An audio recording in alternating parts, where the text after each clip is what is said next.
adoramos y te bendecimos, porque tú eres bueno y tu misericordia es para siempre. Señor, te damos gracias por todas las cosas, no hay nadie como tú. Gracias, Señor. Gracias, Señor. Gracias, Señor.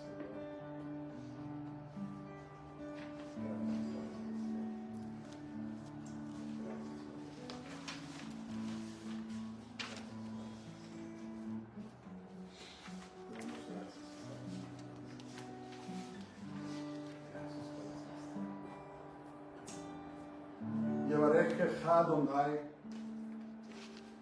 וישמרך, יאר אדוני פניו אליך ויחונך, יישא אדוני פניו אליך וישם לך shalom. El Señor te bendiga y te guarde, el Señor haga resplandecer su rostro sobre ti y tenga de ti misericordia, el Señor haga volver su rostro sobre ti y te llene de su paz, de su shalom. La bendición contenida en Números capítulo 6, ¿verdad? Y cantamos este hermoso canto, esta hermosa canción, deseando la bendición de Jehová, la bendición del Señor Jesús sobre nosotros.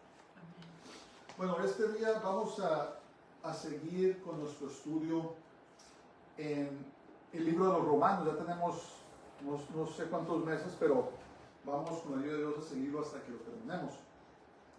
Este día vamos a comenzar nuestro estudio y los capítulos de Romanos 9, 10 y 11, Pablo se dirige y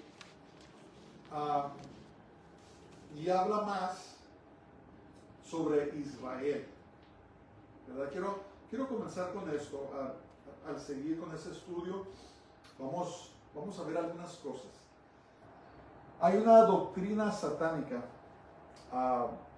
que tiene sus orígenes siglos atrás, y esta falsa enseñanza se llama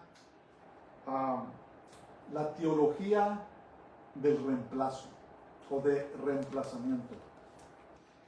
Y la doctrina de reemplazamiento dice que la iglesia, especialmente la iglesia gentil, reemplazó a Israel. Y ahora todas las bendiciones, todo lo que Dios le había prometido a Israel, porque rechazaron a Jesús en su mayoría, ahora han pasado a ser de la iglesia. Y esta doctrina la llamamos satánica porque en primer lugar no es cierto, y en segundo lugar ha sido ocasión de persecución y de atrocidades cometidas por personas que se llaman cristianos hacia los judíos, ¿verdad? Y vamos al estudiar el capítulo 9 y 10 de los Hebreos, nos vamos a dar cuenta que no es cierto, ¿verdad? Que si Israel rechazó a Jesús, pero por un tiempo solamente, ¿verdad? Y el rechazo de Israel a Jesús causó que los gentiles, los países gentiles, alcanzaran la salvación. La Biblia lo llama que fueron injertadas las ramas silvestres hacia la mata o el olivo natural, y las naturales fueron desechadas, ¿verdad? Después vamos a estudiar esto un poco más, pero basta decir en estos momentos de que esa doctrina es una doctrina falsa, es una doctrina errónea y no es bíblica. Y esta doctrina ha causado odio. Hay personas cristianos que odian a Israel, ¿verdad? Lo rechazan. En estos días vemos que muchas personas que se llaman ser cristianos están apoyando al grupo terrorista Hamas después de las atrocidades que hicieron. Están de parte de ellos. ¿Por qué? Mucho tiene que ver con esta doctrina falsa de el reemplazamiento. Y lo curioso de eso es de que dicen que la iglesia heredó todas las bendiciones, pero no las maldiciones, ¿verdad? Y la Biblia habla de que la obediencia trae bendición, pero que la desobediencia trae maldición, pero eso no lo queremos, ¿verdad? Eso no lo quiere. Pero de cualquier manera, el punto es de que esta es una doctrina falsa y no es cierto que Dios ha rechazado a Israel para siempre y no es cierto que Israel ha reemplazado a la iglesia. La iglesia tiene un destino glorioso que Dios tiene para ella. Israel tiene un destino glorioso también destinado para él, que se va a cumplir en la gran tribulación, ¿verdad? Pero no vamos a entrar mucho en esto. Simplemente quería comenzar el capítulo 9 de Romanos diciendo esto, y Pablo ahora se enfoca un poco más en Israel, en los judíos, y vamos a ver las hermosas enseñanzas de lo que hay, del destino glorioso que Dios tiene para Israel, y que la iglesia, al abrazarlo, recibe de las bendiciones que vienen a causa de Israel regresarse y reconocer a su Mesías, ¿verdad? Reconocer a Jesús, a Yeshua, como su Mesías. Y cuando decimos reconocerlo como su Mesías, decimos que reconocerlo como su Salvador. Ok, vamos a empezar. Vamos a ver ahora capítulo de Romanos 9, versos 1 al 23. Entonces, después de afirmar que no hay nada en el universo que pueda separarnos del amor de Dios, ahora Pablo vuelve su atención a la nación de Israel. Su corazón se quebrantaba por la dureza de los israelitas en rechazar a Jesús como su Mesías. También explica que el rechazo de Israel de su Mesías no quiere decir que el Evangelio ha fallado. Posteriormente sigue explicando quiénes forman parte del verdadero Israel y herederos de la vida eterna. Aquí Pablo va a revelar algo muy tremendo, ¿verdad? Algo sencillo, pero a la vez, como siempre, muy profundo. La palabra de Dios es así, hermanos.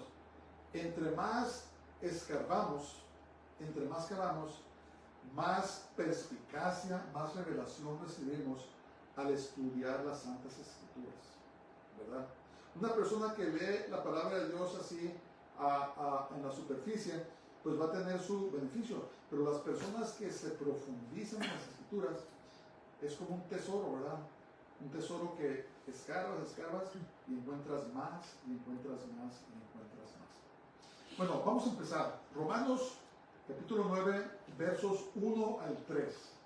Dice, vamos a ver, vamos a cubrir mucho terreno ahora. Dice, verdad digo en Cristo, no miento, y mi conciencia me da testimonio en el Espíritu Santo, que tengo gran tristeza y continuo dolor en mi corazón, porque deseara yo mismo ser anatema, eso quiere decir ser maldito, ser condenado, separado de Cristo, del Mesías, por amor a mis hermanos, los que son mis parientes según la carne. Escriben sus papeles. Pablo aquí hace una declaración muy fuerte, pero muy sincera. Dice él que estaría dispuesto a él ser condenado porque la nación de Israel conozca a Jesús como su Salvador. Eso es muy fuerte, ¿verdad? Pero habló con palabras muy fuertes. Dice, el Espíritu Santo es mi testigo. Dice, que yo estaría dispuesto de ser anatema o de ser maldito, condenado, por amor a mis parientes, los israelitas. Y es que Pablo, en un tiempo, si ustedes se acuerdan, cuando recién empezó la iglesia, cómo perseguía a la iglesia con rabia, ¿verdad? Pablo era un fariseo de fariseos, era un maestro de maestros, pero tenía sentía un gran celo por lo que él creía eran las Escrituras. ¿Y saben lo que es interesante? Cuando vemos los fariseos y los judíos ortodoxos, los de este tiempo, ¿saben ustedes que muy pocos de ellos de veras conocen la Torá o la Tanaj La Torá son los primeros 5 libros, la Tanaj es todo el Antiguo Testamento. ¿Saben ustedes que conocen muy poco del Antiguo Testamento? ¿Y saben por qué? Porque ellos se llevan estudiando la Talmud y otros libros que son comentarios a las Escrituras. Entonces, lo que ellos saben y saben muy profundo son conocimientos de los comentarios de la Biblia, pero en sí, la Biblia no. Es más, el cristiano o el creyente promedio que lee su Biblia sabe más que aún los judíos ortodoxos, los que asisten a sinagoga y eso. ¿Por qué? Porque el diablo los ha engañado y les ha dicho que solamente los rabinos más altos pueden interpretar correctamente las escrituras. Me recuerda a la Iglesia Católica, ¿verdad? En la Edad Oscura, en la Edad Media, solamente, los servicios se daban en latín y solamente el clérigo, ¿verdad? Los sacerdotes podían leer y estudiar la Biblia. Hombres perdieron su vida por traducir la Biblia a los idiomas locales, ¿verdad? Eso es una historia muy, muy larga, pero el punto es de que muchos judíos ni siquiera saben sus propias escrituras, no las conocen, conocemos más nosotros. Entonces, ¿qué causa eso? De que no pueden encontrar a su Mesías. Les prohíben leer capítulos como Isaías 53, el capítulo que habla del siervo sufriente. Y por lo tanto, están cegados porque no estudian la verdad de la palabra de Dios. Eso yo me asombré cuando me di cuenta de eso.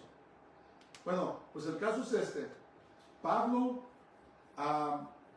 persiguió a la iglesia, era tan celoso por lo que él quería, la verdad, que persiguió a la iglesia, mandándola a prisión, apedreando a personas a causa del Evangelio. Y ahora que él comprendía que Dios tuvo misericordia de él y comprendía la ceguera de los hijos de Israel, su alma estaba quebrantada, estaba en gran tristeza. Y llegó a decir esto: y sabes que yo quisiera, si fuera posible, que yo mismo fuera condenado, pero que todos los israelitas conocieran la verdad del Evangelio del Señor.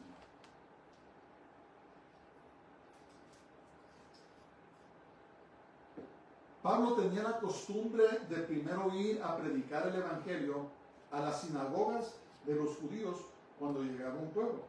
Lean el libro de los Hechos y ahí se van a dar cuenta que Pablo es lo que hacía. Llegaba a un pueblo, ¿dónde está la sinagoga? Iba y les predicaba primero el Evangelio a ellos, dice, pero en la gran mayoría de los casos, ¿qué gente pasaba? Era rechazado por los judíos, en su gran mayoría. Cuando los judíos empezaron a dar cuenta que ese Evangelio amenazaba sus posiciones, miren, la religiosidad, los que son religiosos, los que realmente no están confiando en Jesús como su Salvador y tienen posiciones eclesiásticas en la iglesia, a lo mejor son obispos, a lo mejor son pastores o ancianos, pero tienen una posición de poder en la iglesia. Cuando llega el verdadero evangelio, se dan cuenta que amenaza sus posiciones, y ¿saben lo que pasa? Lo resisten. Entonces, cuando Pablo llegaba predicando el evangelio de salvación por gracia, por fe en Jesús, y no en la sinagoga y no en la ley, y los líderes religiosos se daban cuenta que eso amenazaba su posición, inmediatamente: no queremos oír nada, eres un falso maestro, eres falso y te necesitas ir de aquí. Y es lo mismo que pasa ahora con los predicadores verdaderos. No son bienvenidos a las congregaciones apóstatas que se han apartado de la verdad, porque la predicación verdadera del evangelio amenaza sus posiciones, amenaza su dinero, ¿verdad? Se les va la gente que da mucho dinero y eso no lo pueden soportar. Que Dios tenga misericordia de nosotros.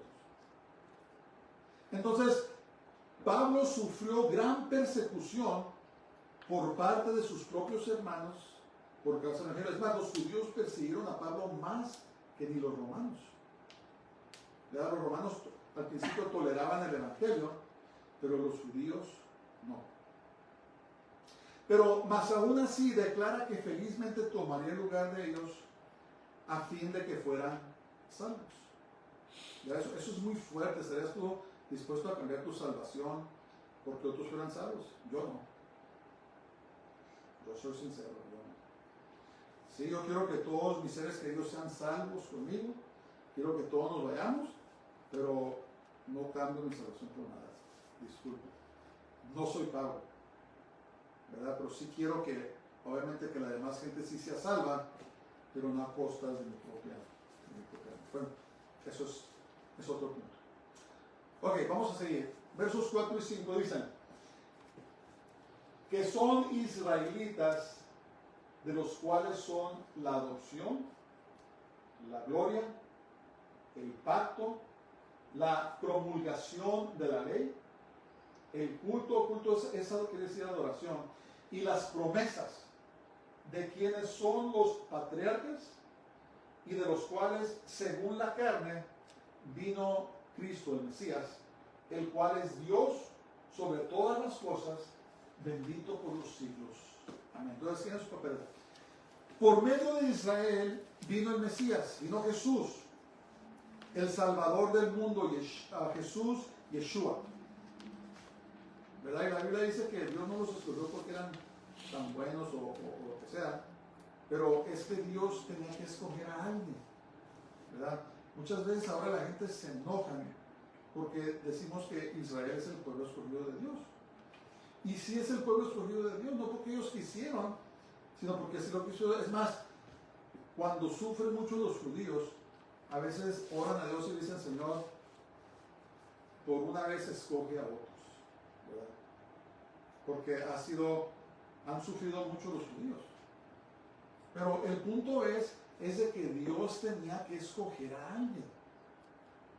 Y escogió a Abraham, el hebreo, ¿verdad? De ahí vino Isaac, de ahí vino Jacob, de ahí vinieron los patriarcas, y de ahí viene Israel. Y es a quien Dios escogió para introducir al Salvador, a Jesús, ¿verdad? Pudo haber escogido a un africano, pudo haber escogido a un chino, pudo haber escogido a un europeo, pero no, escogió a este hombre Abraham de Mesopotamia, que vivía en Ur de Caldea, y le dijo, salte de tu tierra y tu parentela y vete a la tierra que yo te mostraré, que hoy conocemos como Israel. Entonces, ¿qué quiere decir todo esto? La adopción, la gloria, el pacto, la promulgación de la ley. Entonces, por medio de Israel vino la adopción, que todo el que pone su fe en Jesús es adoptado a la familia de Dios. Vino la gloria. ¿Qué es la gloria? Que todo el que pone su fe en Jesús ha sido glorificado. Hemos sido glorificados, y algún día la expresión plena de nuestra glorificación será expresada cuando estemos con el Señor. El pacto. ¿Qué es el pacto? Todo el que pone su fe en Jesús ahora es partícipe del nuevo pacto. ¿Cuál es el nuevo pacto? La salvación por medio de la fe en Jesús. Todo eso vino por medio de Israel. La promulgación de la ley. La ley fue cumplida a la perfección ¿por quién? Por medio de Jesús, Yeshua. La adoración o el culto, dice aquí, y la promesa de Dios son cumplidas en Jesús, en Yeshua. Fue por medio de los patriarcas que desciende Jesús, que desciende Yeshua. Entonces, ¿de qué está hablando este verso? Que son israelitas, de los cuales todo esto es Jesús, Yeshua. Por medio de Israel, Dios nos dio a Jesús, a Yeshua, nuestro Salvador, ¿verdad? Pero lo triste es que la mayoría de Israel, aún en este día, rechazan a Jesús, a su Mesías. Rechazan a su Salvador, ¿verdad? Eso es lo triste. Y Al Pablo predicar el Evangelio durante estos días, acuérdense que al principio la iglesia todos eran judíos, todos. Los apóstoles, los primeros creyentes, todos eran judíos, ¿verdad? No fue hasta que, ¿cómo se llamaba este centurión, ¿verdad? Que era temeroso de Dios. Cuando Pedro fue y les predicó el Evangelio, ellos fueron los primeros gentiles que fueron salvos en el libro de los Hechos, ¿verdad? Pero al principio toda la iglesia eran judíos. Y con el tiempo, con la predicación de Pablo, los gentiles recibieron el Evangelio a tal punto que ahora el cristianismo es sinónimo ¿con quién? Con los gentiles, ¿verdad? Y los judíos en su gran mayoría rechazan a Jesús y a veces me ha tocado hablarles a judíos del Señor y me dicen, ¿sabes que yo soy judío? Es su primera defensa, ¿verdad? Porque la costumbre, la tradición, las mentiras del diablo han separado a Jesús, que es judío. Él es el león de la tribu de Judá. Él desciende de los reyes de Israel, pero de alguna manera lo separaron y hacen ver como que Jesús es gentil, ¿verdad? Y todo lo contrario es lo cierto. Desde que empezamos a leer la palabra de Dios, allí en Mateo, ¿qué sale primero? La genealogía de Jesús. Y muchos judíos, cuando por fin leen el Nuevo Testamento, se sorprenden que Jesús es judío, ¿verdad? De la tribu de Judá. Un gran rabino, maestro de las escrituras, gran profeta. Pero se dan cuenta que ¿qué? Que es judío.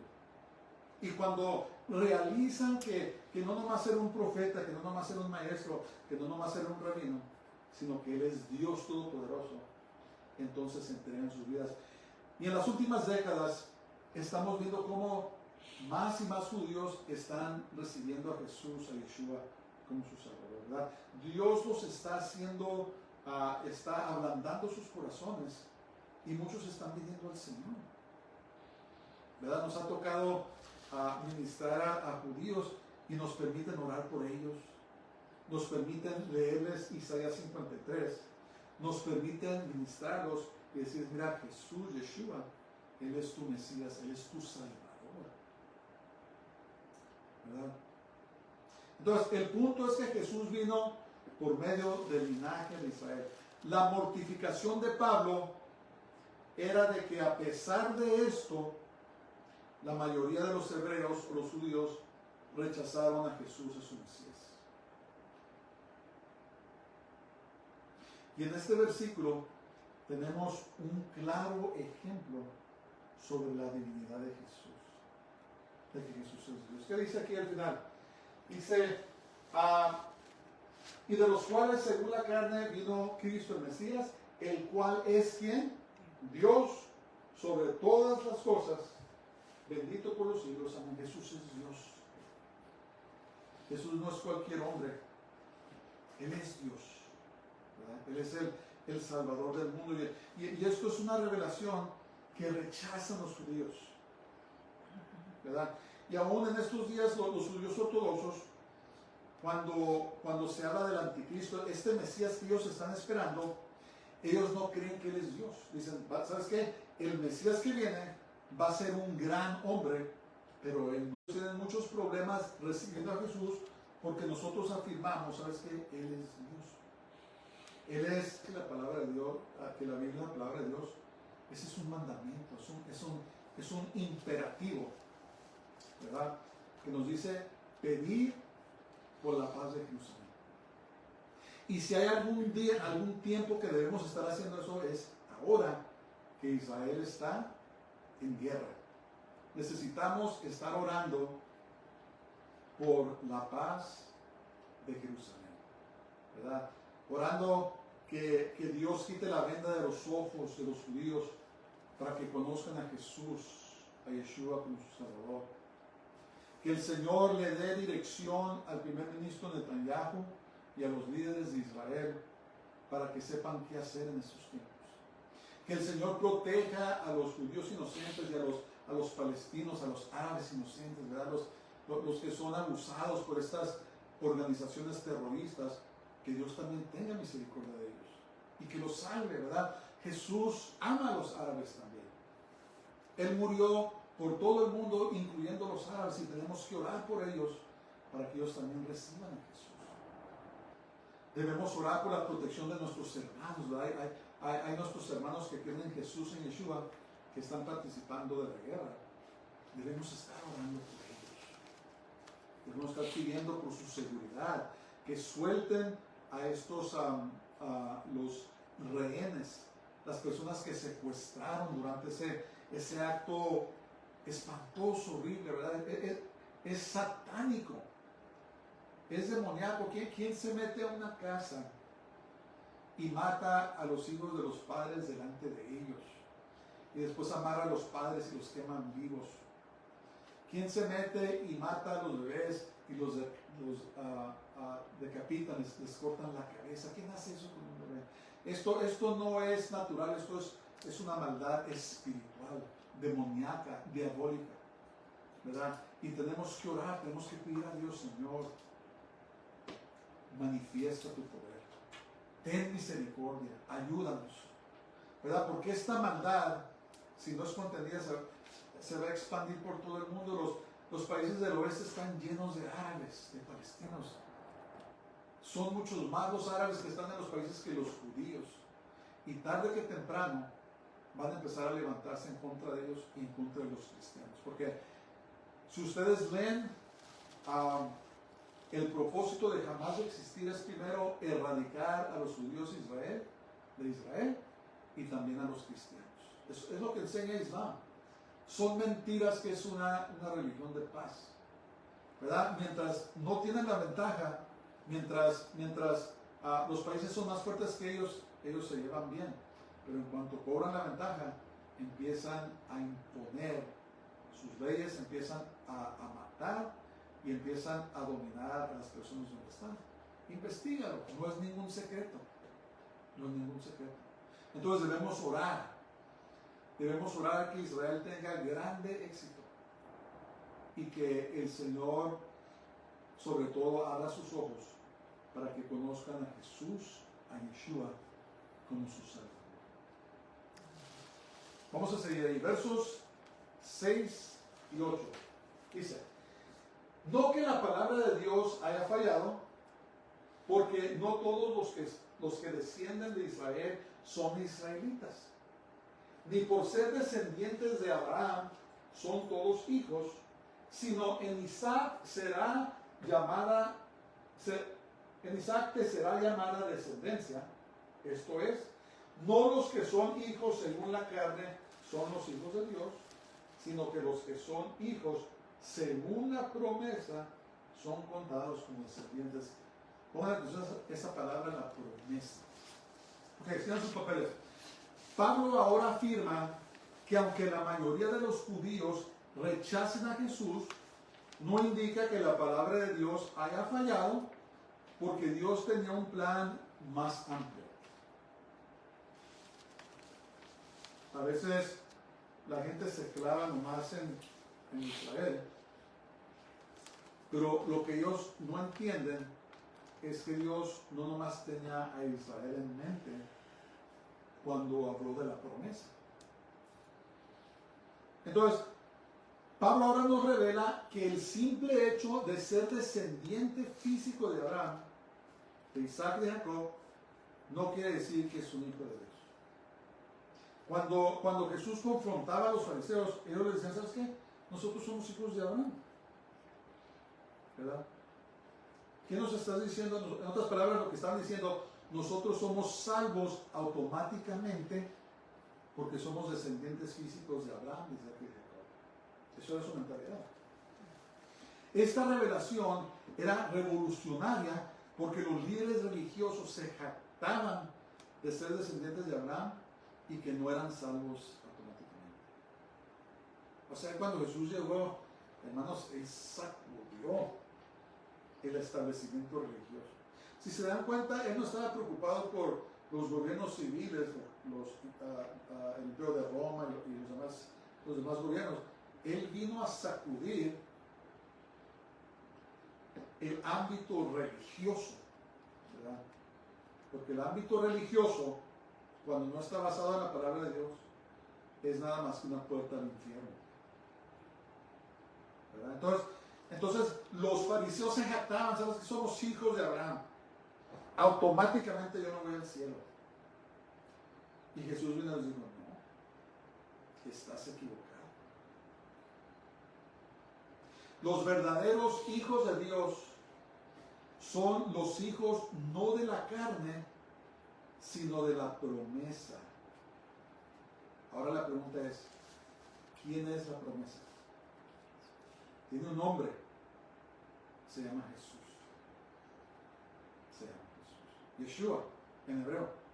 Fíjense lo que dice ahí el Evangelio de Juan, capítulo 1, versos 11 al 13, dice, a lo suyo vino, a los judíos israelitas, y los suyos no le recibieron. Mas a todos los que le recibieron, a los que creen en su nombre, les dio potestad de ser hechos, ¿qué? Hijos de Dios. Ese título de hijos de Dios en el Antiguo Testamento solamente pertenecía a ángeles, ¿verdad? Benai Ha Elohim, hijo de Dios, le pertenece a los ángeles santos, ¿verdad? Pero ahora en Jesús, al ser adoptados en la familia, ahora nosotros somos hijos de Dios. Los cuales no son engendrados de sangre, ni de voluntad de carne, en otras palabras, no es por genealogía natural, ni de voluntad de varón, sino ¿de quién? De Dios. Por eso intitulé este mensaje, la salvación, ¿cómo se dice? La salvación, origen divino y no humano. Origen divino y no humano. Entonces, ¿quién es la promesa? Es Jesús. Todos los creyentes en Jesús, en Yeshua, somos judíos, descendientes espirituales de Abraham, Isaac y Jacob. En otras palabras, ser un judío espiritual es ser salvo. ¿Por medio de quién? Por medio de la promesa. ¿Quién es la promesa? Jesús. Una vez escuché a una mujer decir, todos somos hijos de Dios. Eso no es lo que dice la Biblia. ¿Qué dice la Biblia? Mas a todos los que le recibieron, a los que creen en su nombre, creen en Jesús, en Yeshua, les dio potestad de ser hijos de ese título, hijo de Dios, no es cualquier cosa. No cualquiera es hijo de Dios. Solamente los creyentes en Jesús somos hijos de Dios, con una herencia, con una esperanza, ¿verdad? Que nos vamos a ir a vivir con él.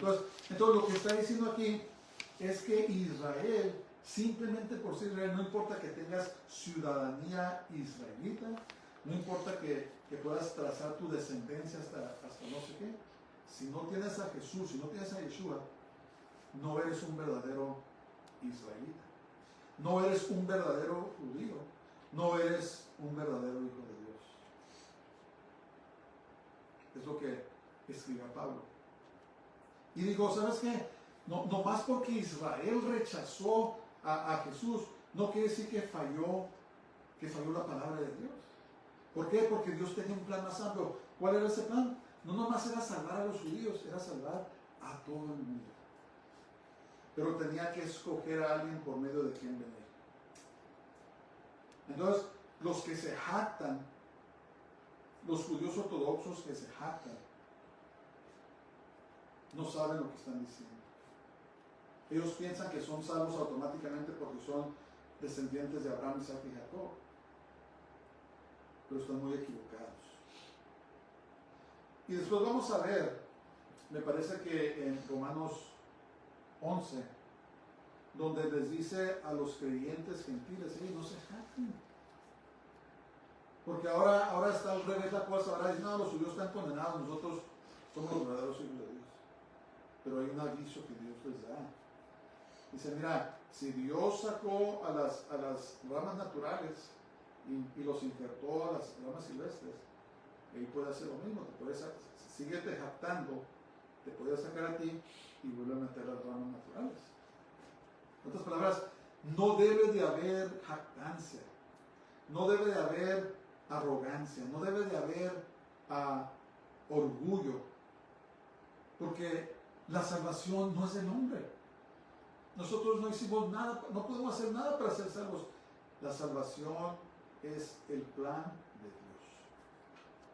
Y si nos vamos a jactar, como hacía Pablo, jactémonos en Jesús, en Él, en lo que Él hizo, ¿verdad? Por eso dice la palabra de Dios que nadie se puede jactar delante de Dios. Nadie puede hacer eso.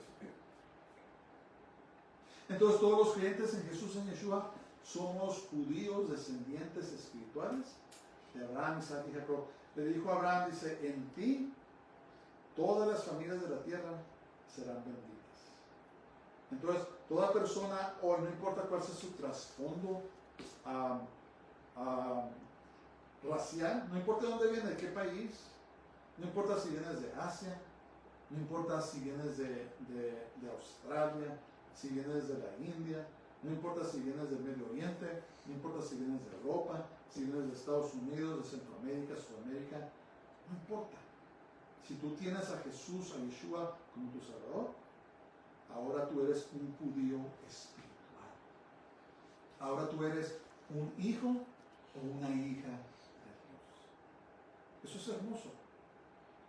Que somos llamados, nos dio potestad, nos dio autoridad de ser llamados hijos de Dios. Eso es muy hermoso. No lo tomemos a la ligera, ¿verdad? No tomemos a la ligera que nuestro nombre está escrito en el libro de la vida. Que somos famosos, somos conocidos en el cielo. Si alguien menciona tu nombre, todo el mundo te conoce, sí. Mi siervo, la sierva de Dios. Somos famosos en el cielo donde cuenta. ¿Verdad que en el mundo tal vez nadie nos conozca y no les importe? Pero cuando lleguemos al cielo nos van a dar la bienvenida, ¿verdad? Porque somos hijos de Dios.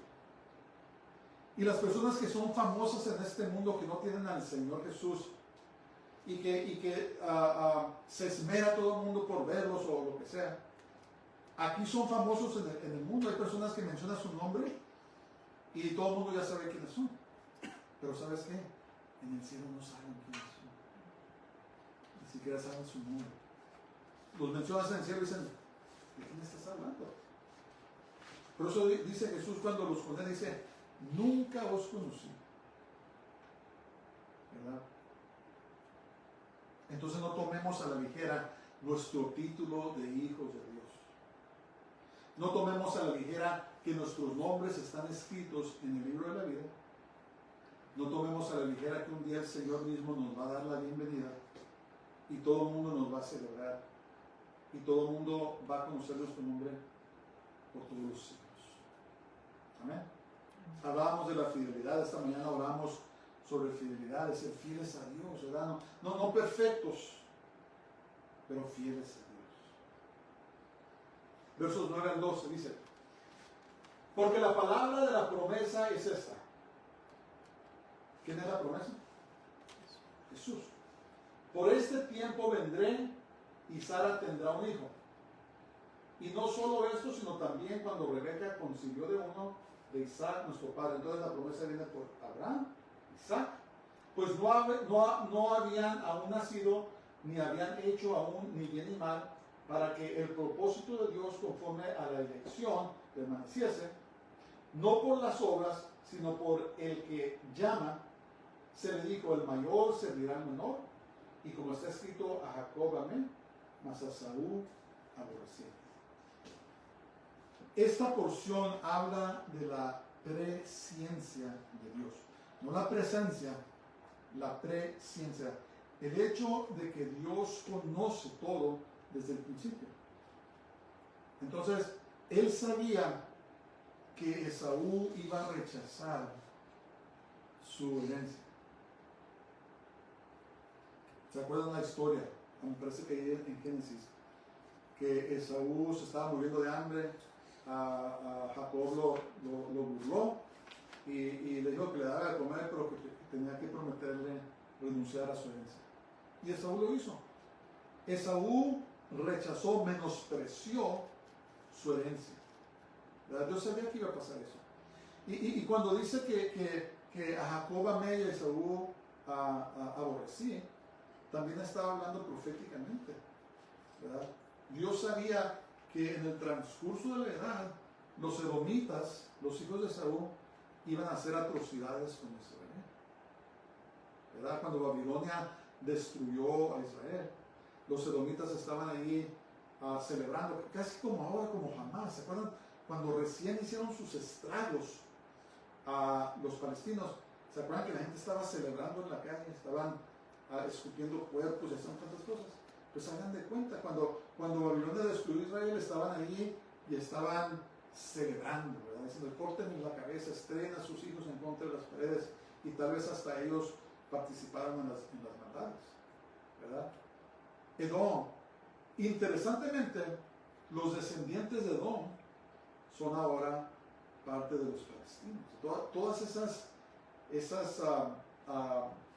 personas que vienen alrededor, que ahora los llaman palestinos, ¿verdad? Que están en la franja de Gaza, que están en el Banco del Oeste, que están al sur del Líbano, todos ellos son descendientes de las tribus árabes que vienen de Esaú y de otras naciones, los amonitas, los moabitas. Todas estas naciones que son mencionadas en el Salmo 83 son ahora los palestinos modernos, ¿verdad? Descendientes.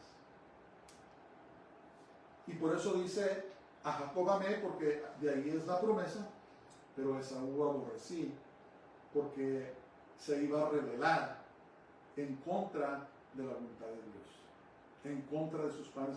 Y debemos orar, hermanos, no debemos odiar a los palestinos ni a los árabes. Si ustedes leen ahí en el Salmo 83, al final se van a dar cuenta que van a recibir al verdadero Dios después de una guerra terrible. Pero debemos orar por ellos también. No debemos actuar según la carne ni en temor, pero debemos también compartir el mensaje con ellos, porque el Señor los ama a ellos también. El Señor murió por ellos. Entonces, escriban sus papeles. Las vidas de los patriarcas Abraham, Isaac y Jacob reflejan la fidelidad de Dios en cumplir sus promesas y sus propósitos. No es por obras humanas, sino por el que determinó sus propósitos antes de la fundación del mundo. Fíjense, por eso dice Efesios 2, 8 al 10. Dice, porque por gracia sois salvos por medio de la fe. Y esto no de vosotros, pues es don de Dios, no por obras, para que nadie se gloríe. Porque somos hechura suya, creados en Cristo Jesús para buenas obras, las cuales preparó de antemano para que anduviésemos en ellas. Desde la fundación del mundo, el Señor ya había determinado eso, ¿verdad? Y por eso es muy claro, la Biblia dice, no, la salvación no es de hombres, no tenemos nada que ver con ella. Jesús hizo todo, Dios hizo todo. ¿Saben cuál es el problema? El problema es que a nosotros los humanos nos gusta darnos palmaditas en la espalda, ¿verdad? Nos gusta jactarnos. Dice, oh, sabes que yo tuve lugar en mi salvación. No, al contrario, dice la palabra de Dios, por cuanto todos pecaron y están destituidos de la gloria de Dios. Dice, no hay ni aún uno justo que haga lo correcto, es la palabra de Dios. Es todo Jesús, es todo el Señor. Toda la gloria le pertenece a Él, ¿verdad? Por eso existe la religiosidad. Hay gente que se va y sube escaleras de rodillas o se autoflagelan o hacen tantas cosas. En las Filipinas, una vez al año, durante la Pascua, se crucifican y piensan que eso los va a poner en bien con Dios. No, porque por gracia sois salvos por fe. ¿Por fe en quién? En la promesa. ¿Quién es la promesa? Jesús, Yeshua. Dice, esto no es de vosotros, es un regalo, es un don de Dios. Dice, no por obras, no por lo que hayamos hecho nosotros, para que nadie se gloríe. La gloria le pertenece a Dios. La gloria le pertenece a Dios. Tenemos que dejar de darnos palmeadas en la espalda y humillarnos delante de Dios y darle, Señor, gracias por lo que hiciste. No soy yo, eres tú. Amén. Versos 14 al 16. ¿Qué pues diremos? ¿Que hay injusticia en Dios? En ninguna manera. Pues a Moisés dice, tendré misericordia del que yo tenga misericordia, me compadeceré del que yo me compadezca. Así que no depende del que quiere ni del que corre, sino de Dios que tiene misericordia. Ese es sus papeles.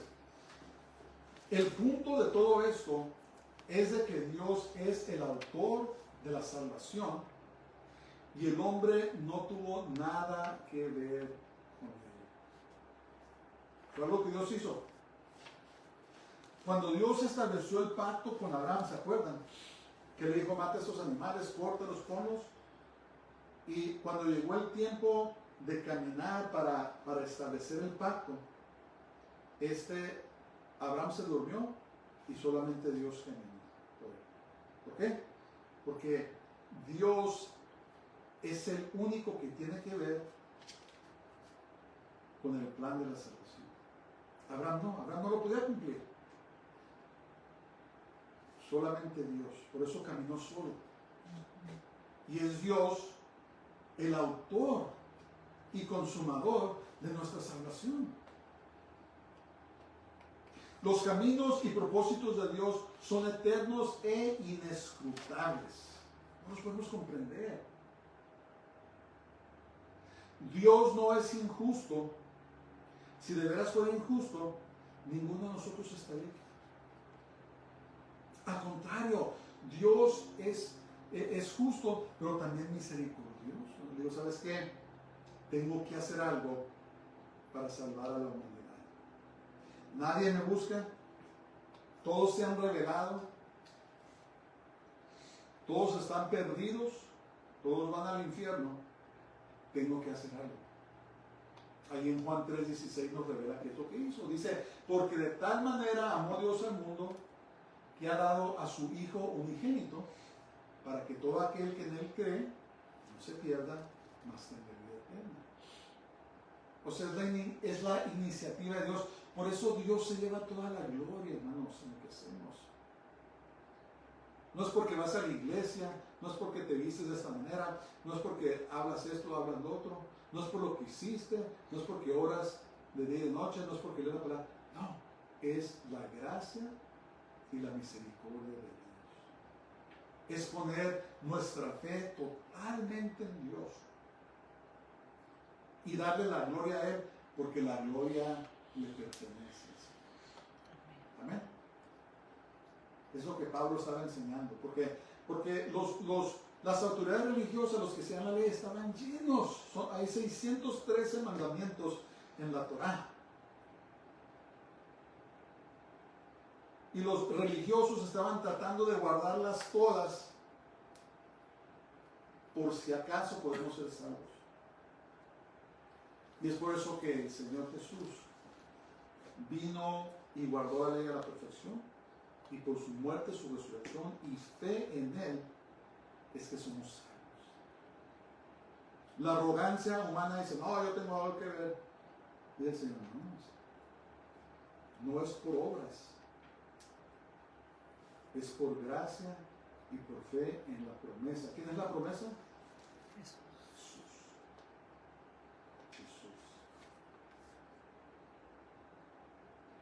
Versos 17 al 21 dice, porque la Escritura dice a Faraón, para esto mismo te he levantado, para mostrar en ti mi poder y para que mi nombre sea anunciado por toda la tierra. De manera que de quien quiere tiene misericordia y al que quiere endurecer, endurece. Pero me dirás, ¿por qué pues inculpa? ¿Por qué nos echa la culpa? Porque ¿quién ha resistido su voluntad? Mas antes, oh hombre, ¿quién eres tú para que alterques con Dios? Dirá el vaso de barro al que lo formó, ¿por qué me has hecho así? ¿O no tiene potestad el alfarero sobre el barro para hacer de la misma masa un vaso para honrar? y otro para deshonra. Entonces, escriben los papeles. Algunos han tomado este pasaje para decir que Dios es injusto y que injustamente endurece a unos para llevarlos a la condenación. Dicen, ¿por qué Dios nos culpa cuando es Él el que endurece los corazones? Y Pablo contesta y afirma que como el Creador, Dios tiene derecho para hacer lo que Él quiere. Pero ¿saben qué? Hay algo más aquí. Pablo nos da la respuesta en el siguiente verso. Esto pongan atención, esto es muy tremendo que sepamos. Romanos 9, 22 al 23 dice, ¿y qué si Dios, queriendo mostrar su ira y hacer notorio su poder, soportó con mucha paciencia los vasos de ira? Soportó con mucha paciencia los vasos de ira preparados para destrucción. Y para hacer notorias las riquezas de su gloria, las mostró para con los vasos de misericordia que Él preparó de antemano para la gloria. ¿Qué nos está diciendo aquí? Escriban sus papeles. Dios da oportunidad tras oportunidad a las personas para que se arrepientan y se vuelvan a Él.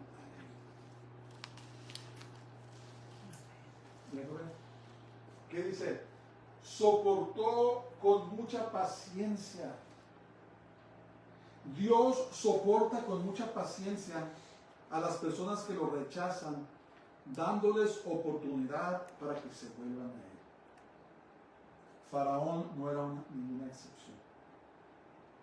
Todas las personas que Dios ha usado, ellos han rechazado a Dios a pesar de que Dios los soportó con mucha paciencia. De alguna manera, Dios se manifiesta y abre las ventanas de oportunidad para que las personas lo reciban. ¿Verdad? No nomás dice, ¿sabes qué? A ti te escogí para eso. No, les da oportunidad para que reciban a Dios. Nos soporta con mucha paciencia. Y Romanos 1, 19 al 20 dice que no tenemos excusa. Fíjense lo que dice. Dice, porque lo que de Dios se conoce, les es manifiesto. Pues Dios se los manifestó. Dios se revela de alguna manera u otra. Porque las cosas invisibles de Él, su eterno poder y deidad, se hacen claramente visibles desde la creación del mundo, siendo entendidas por medio de las cosas hechas, de modo que no tienen excusa. Dice la palabra de Dios que los hombres no tenemos excusa. Dios se manifiesta de alguna manera, sin ninguna duda se manifiesta y extiende sus brazos, pero está en el hombre o la mujer en recibir o en rechazar a Dios. Llega el momento, después de muchas oportunidades, en que Dios deja de contender con la persona y las entrega a las consecuencias de la dureza de su corazón. Todos los malvados, desde Amán en el libro de Esther, Faraón en el libro de Éxodo, todos los malvados que se han levantado en contra de Israel o han cometido males, Dios les da oportunidad, dice que los soporta pacientemente y les habla, y les habla, y les habla. Pero llega el momento en que rechazan a Dios por última vez y ya Dios deja de contender con ellos. Los deja a sus propios deseos. Y entonces, después del endurecimiento de su corazón, la respuesta es sí. Dios usa a los que le rechazan para traer gloria a su nombre, como Faraón. Faraón lo rechazó. Dijo que te voy a usar, pero te voy a usar para traer gloria a mi nombre. Entonces, esta es la pregunta, hermanos. ¿De qué lado estás tú? ¿De qué lado quieres estar tú?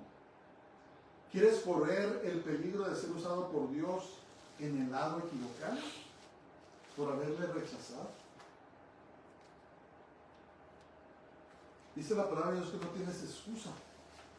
De alguna manera u otra Dios se te ha revelado. Y si no, yo te estoy predicando esta mañana sobre él. ¿Quieres entregarle tu vida o ser usado de él para traerle gloria?